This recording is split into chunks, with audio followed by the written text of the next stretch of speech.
সুন্দরকে যদি তুমি কখনো সুন্দর না বলতে পারো, সেটার মতো ব্যর্থতা আর কোনোটাই থাকে না। ভালো মানুষকে তুমি যদি ভালো মানুষের পরিচয় না দিতে পারো, তাহলে তোমার মতো নিকৃষ্ট মনের মানুষ আর হয় না।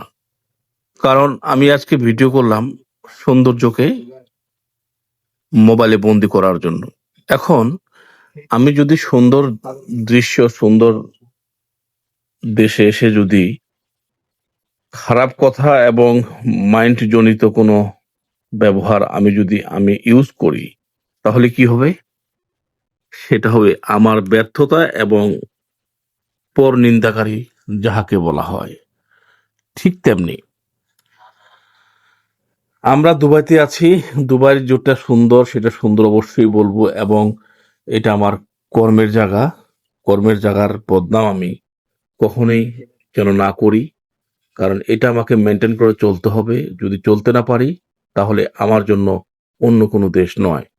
কারণটা হলো যে, যে দেশের যে কালচার, যে দেশের যে নিয়ম কানুন আপনি আমি যদি না মানতে পারি, তাহলে আমাদের মতো হতভাগা আর নেই। কারণ হলো এই জন্যই, এই কথাগুলা বলার অর্থ হলো,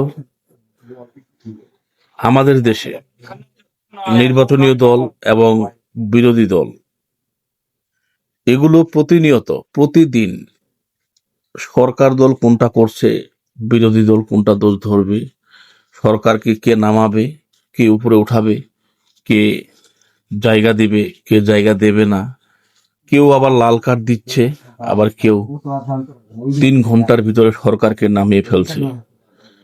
এটা হলো আমাদের দেশের কালচার।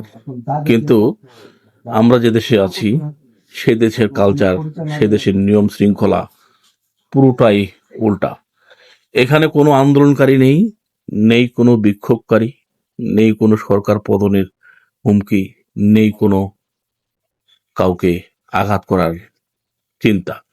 কারণ এদেশে যারা আছেন দায়িত্বে, তারা দেশটাকে প্রতিনিয়ত কিভাবে উন্নত হবে, কিভাবে সুন্দর হবে, কিভাবে ভালো করে এই দেশটাকে সামনে এগিয়ে নিয়ে যাওয়া যাবে, ওনারা এই চিন্তাটা করে।